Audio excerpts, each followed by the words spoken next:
Oke, bismillahirrahmanirrahim. Assalamualaikum warahmatullahi wabarakatuh. Halo semua rekan-rekan.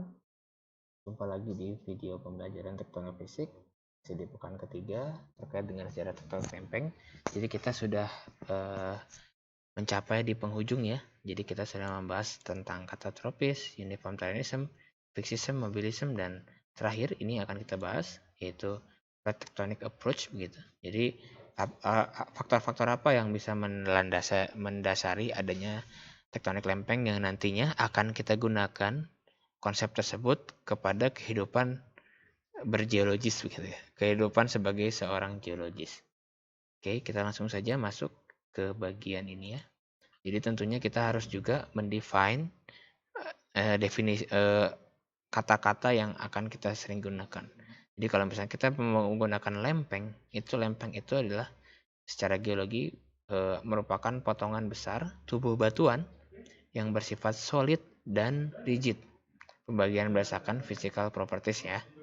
Lalu kalau misalkan kita berbicara tektonik itu kita ambil katanya dari bahasa Yunani yaitu to build atau membangun begitu ya. Jadi kalau misalkan kita berbicara tektonik lempeng itu adalah suatu hal yang menjelaskan bahwasanya permukaan bumi tersusun atas lempeng-lempeng ya. Bumi dibangun dari lempeng-lempeng. Ketika kita bicara tektonik lempeng ya seperti itu ya. Dan lalu ketika kita berbicara teori tektonik lempeng bahwasanya ini merupakan suatu yang menjelaskan lapisan terluar bumi terbagi atas beberapa lempeng besar dan kecil yang bergerak relatif satu sama lain. Oke, jadi tolong dibedakan antara tektonik lempeng dengan teori tektonik lempeng. Jadi kalau tektonik lempeng itu sekedar bumi itu tersusun atas lempeng-lempeng. Itu adalah tektonik lempeng. Ketika kita berbicara tektonik lempeng teori atau teori tektonik lempeng itu menjelaskan bahwasanya lapisan terluar bumi itu tersusun dari beberapa lempeng baik besar dan kecil yang bergerak relatif satu sama lain. Oke ya. Saya perkuat jadinya bergerak relatif satu sama yang lain. Oke. Dan yang dikemukakan itu dari Mitchell dan Reading itu di tahun 86. Oke, jadi ada beberapa faktor yang menyebabkan bumi ini bergerak atau faktor utama dari tektonik lempeng. Yang pertama adalah kenampakan relief dan penyebaran umur muda dari lantai samudera. Nah, seperti yang dijelaskan di gambar sebelumnya tuh yang saya lihat, yang saya tunjukkan ada paleomagnetism yang menceritakan umur dari Miocene hingga Jurassic tuh ya. Jadi yang paling tua tuh Jurassic di bagian sini. Rekan-rekan semua ya. Bagian sini ada ya. Terus di bagian mana lagi? Bagian sini kalau nggak salah ya. Bagian sini ya. Yang Jurassic tuh saya tadi. Nah, lalu ada juga yang muda. Yang muda tentunya di bagian sini nih. Nah, di bagian zona pemakan samudera ini umurnya masih muda pasti. Masih Miocene lah paling enggak kan. Kalau dari umur paleomagnetism. Nah, itu yang pertama.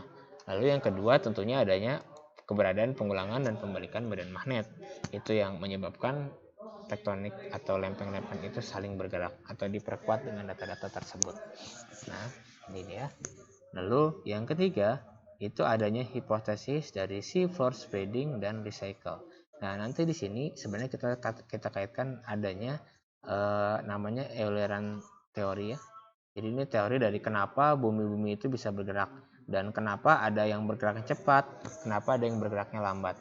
Nanti mungkin akan dijelaskan di sistem tektonik global begitu. Jadi ini sekedar awalnya introduction, pendahuluan. Jadi bumi itu bergerak atau lempeng-lempeng itu bergerak terhadap porosnya. Ya, jadi tetap punya poros. Lempeng-lempeng itu bergerak pada porosnya. Semakin jauh dari poros, itu akan semakin besar kecepatannya. Jadi seperti ini rekan-rekan semua. Kan kemarin juga sempat saya katakan ya, perputaran dari inti bumi itu tidak lebih besar daripada perputaran inti bumi bagian luar. Perputaran inti bagian dalam. Kalau kita gambarkan, perputaran inti bagian dalam itu tidak akan lebih besar dari perputaran inti bagian luar. Karena apa? Karena porosnya kan di sini.